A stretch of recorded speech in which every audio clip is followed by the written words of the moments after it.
जय श्री कृष्ण भक्तजनों, स्वागत है आपका महाकाल कन्या की इस पावन चैनल पर। आज हम प्रवेश कर रहे हैं मार्गशीर्ष महात्म्य के अत्यंत दिव्य अध्याय 13 में। मार्गशीर्ष महीना स्वयं भगवान विष्णु का प्रिय महीना माना गया है और इस अध्याय में जो रहस्य, जो ज्ञान और जो पुण्य की बातें वर्णित है वो मनुष्य के जीवन को भीतर तक बदल देती है।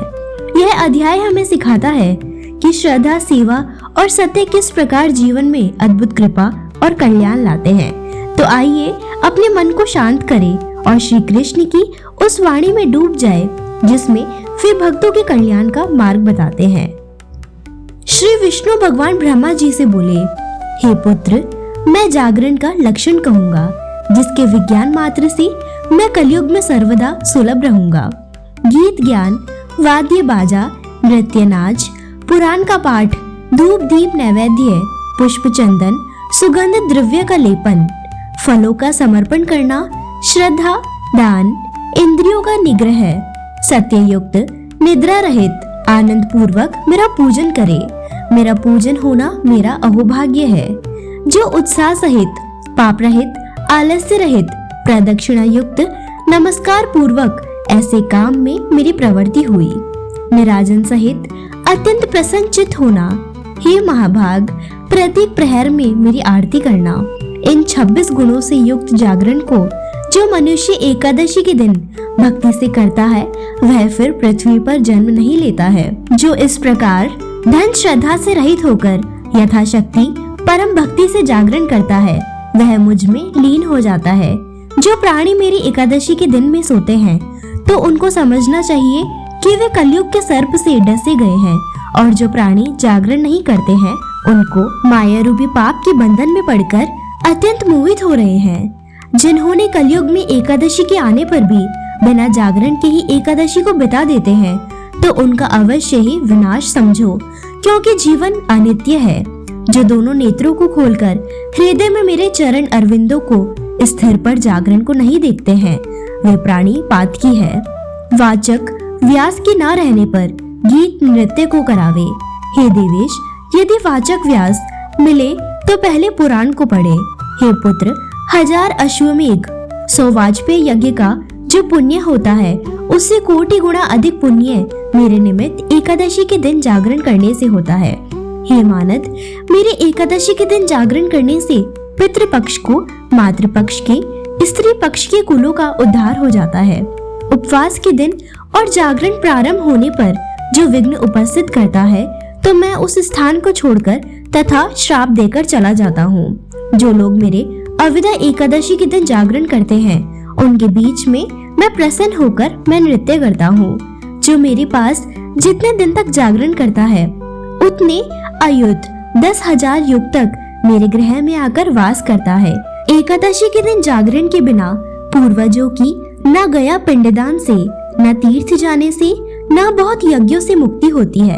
अतः सब साधनों से जागरण श्रेष्ठ है। जो मेरे एकादशी के दिन जागरण के समय पुष्पों से पूजन करता है वह प्रत्येक पुष्प में अश्वमेघ यज्ञ के फल का भागी होता है। हे पुत्र, जो मेरे एकादशी के दिन रात्रि में जागरण के समय दीपदान करता है वह प्रत्येक क्षण के प्रकाश से 10,000 गोदान के फल को पाता है। हे पुत्र, जो मेरे जागरण के दिन हविष्यान का नैवेद्य अर्पण करता है वह धान के पहाड़ के दान का पुण्य पाता है। हे चतुर्वक्त्र, जो अनेक प्रकार के पकवान तथा फलों को मेरे जागरण को देता है वह 100 गोदान के फल को पाता है। जो मेरा भक्त मेरे जागरण के दिन कपूर के साथ तांबुल को देता है वह मेरे प्रसाद से 7 द्वीप का स्वामी होता है। हे देवेश, जो मेरे जागरण के दिन पुष्पों का मंडप बनाता है वह पुष्पों से सजाए हुए विमान पर सवार होकर मेरे गृह में आकर आनंद करता है। जो मेरे जागरण के दिन कपूर और गुग्गल का धूप देता है वह अपने लाख जन्म के पापों को भस्म कर देता है।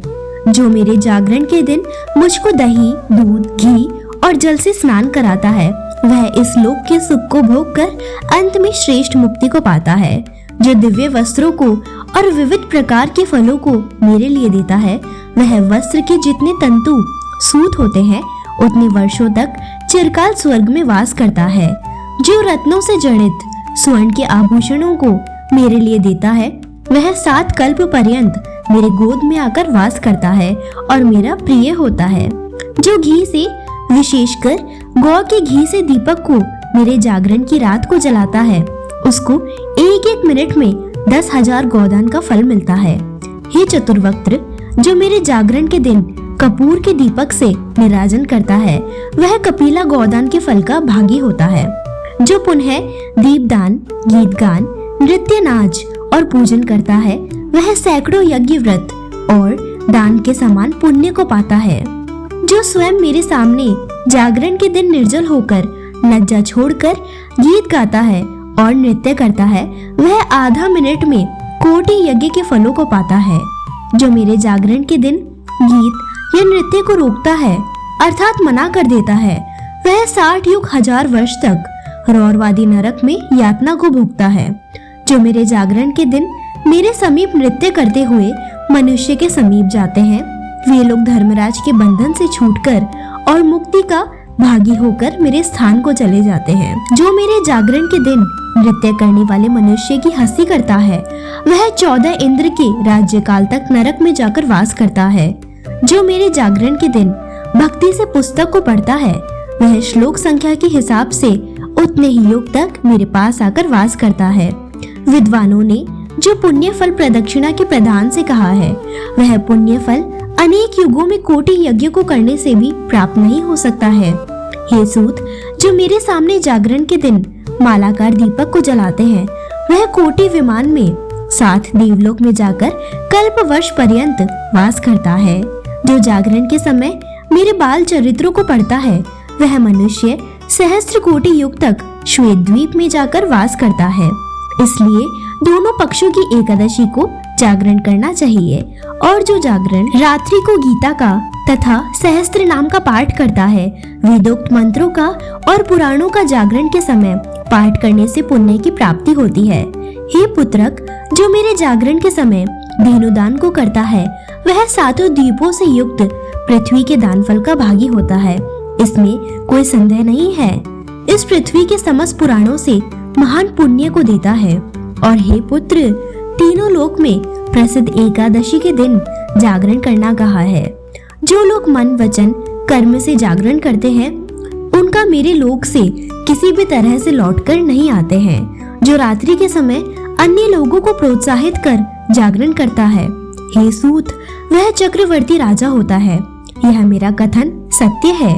रात्रि में जागरण करने वालों को राजा कुकस्थ ने सम्मान किया है। जो अपनी शक्ति के अनुसार दान देता है, वह अति दुर्लभ राज्य को पाता है।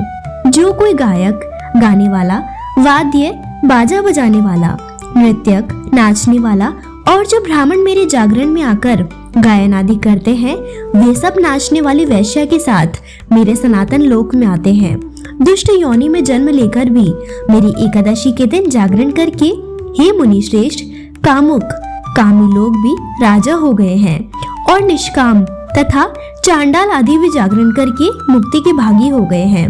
तथा मेरी एकादशी के दिन जागरण में जाति का विवेक नहीं है। और कलयुग में मेरी एकादशी के दिन एक जागरण को छोड़कर ना तो ध्यान पवित्र है, तथा कलयुग में न गंगा का जल पवित्र है और न जप पवित्र है। द्वादशी एकादशी के आने पर जो लोग जागरण करते हैं, वे इस कलयुग में धन्य हैं और कृतार्थ हैं। इसमें कोई संशय नहीं है। इस मनुष्य लोक में मनुष्य एकादशी से विमुख ना होवे, क्योंकि एकादशी से विमुख मनुष्य अपने से पूर्व में गत और आगे होने वाले जीवों को नरक में गिराता है। श्रेष्ठ गुणों से युक्त एक पुत्र का होना अच्छा है, किंतु निर्गुण बहुत पुत्रों के होने से कोई लाभ नहीं है। जो एकादशी के दिन जागरण करके अपने पूर्वजों का उद्धार करता है और जो मेरे कहे हुए जागरण के महात्म्य का भक्ति से पाठ करता है, हे पुत्र, वह जागरण के महात्म्य से अपने 100 कुलों का उद्धार कर देता है। अगाम्य संबंध के अयोग्य स्त्री में गमन करने से और अभक्ष्य भक्षण के अयोग्य वस्तु के भक्षण करने से जो पाप होता है, हे सूत, वह समस्त पाप एकादशी के जागरण से नष्ट हो जाते हैं। और अज्ञान से जो पाप किया गया है तथा ज्ञान पूर्वक जो पाप किया है और जो पूर्व जन्म का अर्जित पाप है तथा इस जन्म में जो पाप किया है एकादशी के जागरण से उन समस्त पापों से रहित हो जाता है और उसके सब मनोवांछित कार्य सिद्ध हो जाते हैं। हे चतुर्वक्त्र, मेरी एकादशी की रात को जागरण करने पर मनुष्य केवल जागरण से ही मुक्ति के गामी हो जाते हैं।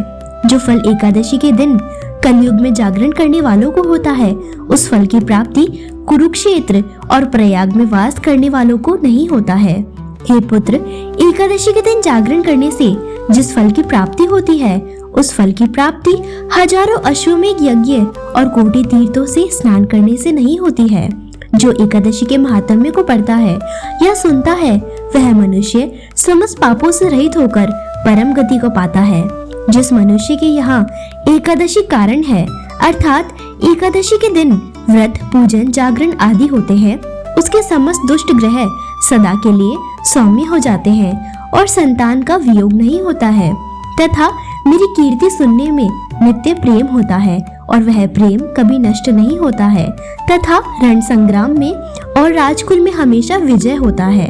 हमेशा धर्म में वृद्धि और मुझ में निश्चल भक्ति होती है तथा एकादशी की भक्ति करने से मनुष्य को पाप तो लिप्त नहीं होता है और मेरी एकादशी के दिन जागरण करने से प्रेत शरीर भी नहीं होता है। जो लोग एकादशी के व्रत आदि से विमुख है, उनकी परलोक गति नहीं होती है।